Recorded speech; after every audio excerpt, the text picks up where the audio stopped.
Oke, kita ketemu lagi. Sekarang, saya akan menjelaskan grafik selanjutnya. Eksternalitas negatif. Ya, jadi sebelumnya saya akan menerangkan mengenai welfare ekonomi, karena, saya sudah pernah merangkin bagaimana suatu keseimbangan itu berpengaruh terhadap kesejahteraan kan. Waktu keseimbangan berpengaruh terhadap kesejahteraan. Oke, misalnya ada sebuah industri, jualan gitu ya, buat jualan di mana produknya misalnya, eee, produknya apa ya,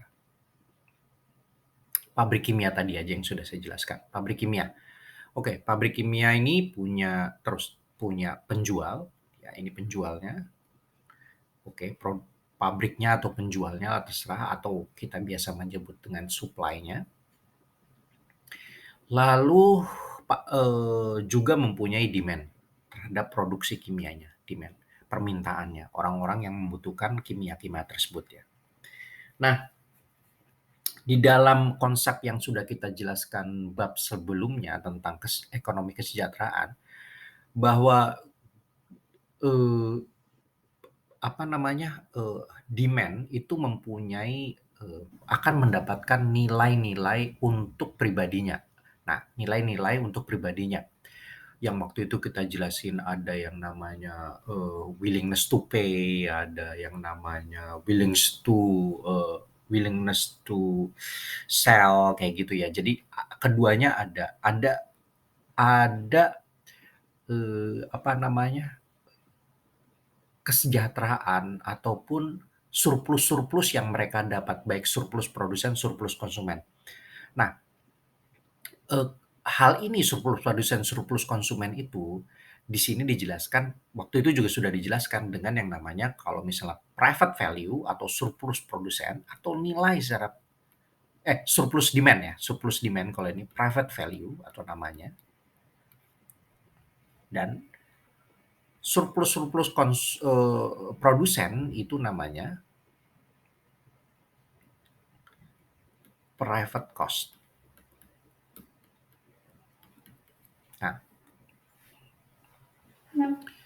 Nah, private di sini sebenarnya bukan perorangan ya, bisa perorangan bisa, tapi pribadi bisa, atau sebuah perusahaan bisa. Jadi private di sini bukan hanya diartikan sebagai pribadi, tapi juga mungkin private-nya itu swasta ya, swasta, perusahaan dan sebagainya.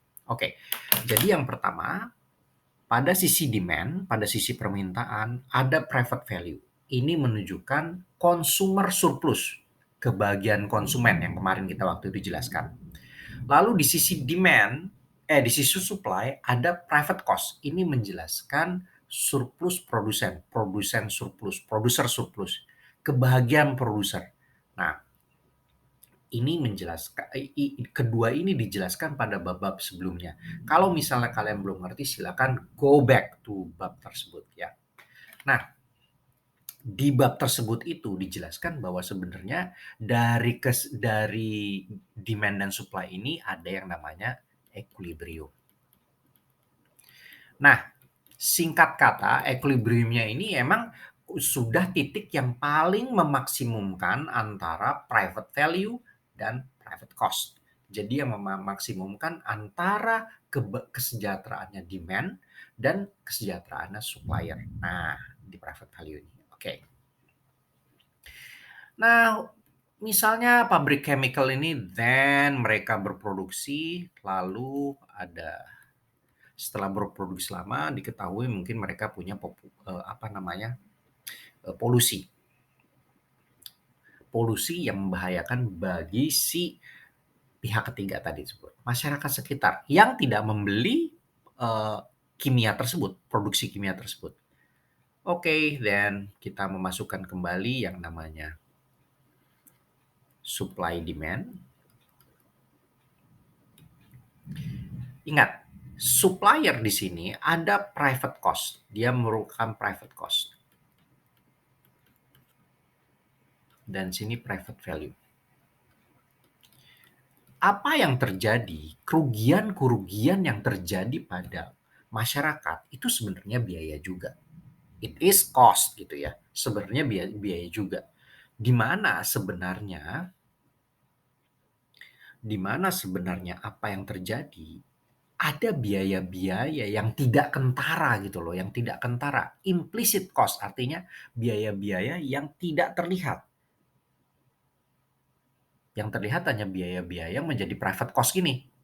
Nah, biaya yang implisit ini menekan yang namanya cost. Jadi sebenarnya menekan yang namanya cost. Sebenarnya berarti cost-nya lebih tinggi. Kalau cost-nya lebih tinggi berarti dia menggeser kurva suppliernya ke kiri. Jadi cost-nya sebenarnya lebih tinggi di sini.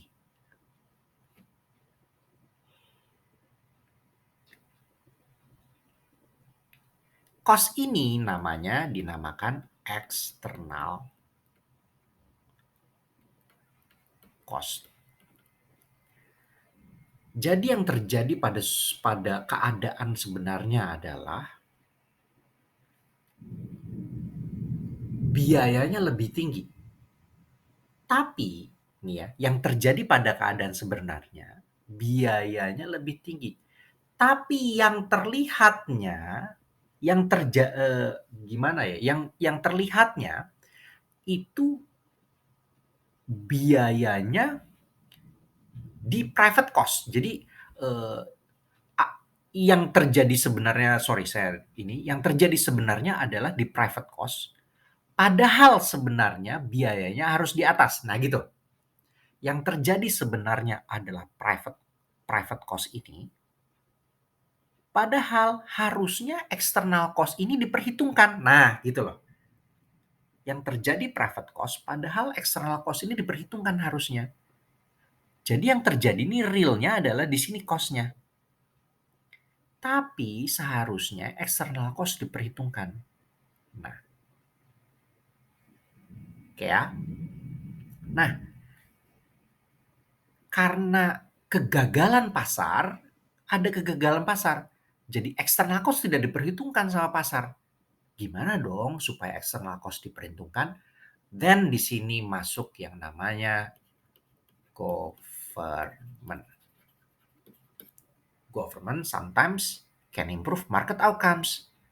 Apa yang dilakukan? Oke, government mempunyai policy. Oke lah. Kalau gitu, yang namanya keseimbangan kita rubah dengan adanya tax.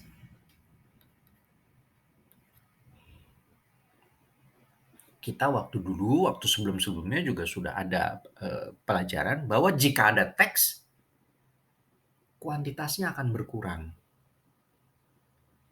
Jadi kalau misalnya ini kita tax, apa yang terjadi? Suppliernya geser. Kita tax sama suppliernya geser ke sini.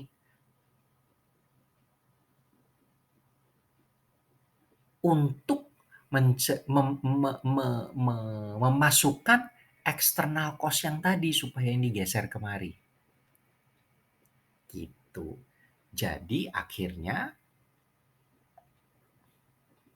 keseimbangan yang kedua ini adalah keseimbangan barunya ini dinamakan keseimbangan Q optimum, bukan Q balance loh ya, Q optimum. Optimum sudah memasukkan adanya external cost. Nah, jadi yang menggesernya adalah tax. Sebelumnya tidak tergeser, tapi yang menggeser adalah tax supaya optimum dia ini si pasar tersebut. Oke. Jadi itu yang externalitas negatif.